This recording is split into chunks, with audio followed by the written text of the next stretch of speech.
Hi, welcome back to my channel. ఈరోజు దద్దోజనం చేసుకునే ప్రాసెస్.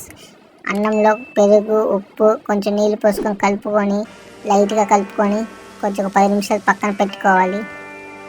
దాంట్లోకి ఒక 4 మిరపకాయలు కోసుకోవాలి. ఒక ఆనియన్ కోసుకొని పక్కన పెట్టుకోవాలి. కడాయిలో కొంచెం నూనె వేసుకొని ఆ పచ్చిమిర్చిని లైట్గా వేయించుకోవాలి. మధ్య మధ్యలో కలుపుకుంటూ ఉండాలి. ఇలాగా వేగిన తర్వాత తాలింపు గింజలు వేసుకొని కలుపుకోవాలి. వేగిన తర్వాత ముందుగా కోసి పెట్టుకున్న ఆనియన్ కూడా వేసుకొని కొంచెం లైట్గా వేగేటట్టు కలుపుకోవాలి. తర్వాత కరివేపాకు వేసుకొని ఫైనల్గా కలుపుకొని పక్కకు తీసేసుకోవాలి. ముందుగా కలిపి పెట్టుకున్న ఆ పెరుగన్నంలోకి ఈ తాలింపు వేసి కలిపి లైట్గా కలుపుకోండి.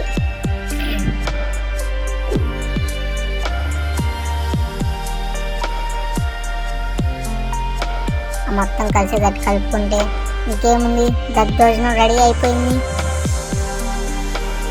అలాగా లైట్గా కలుపుకొని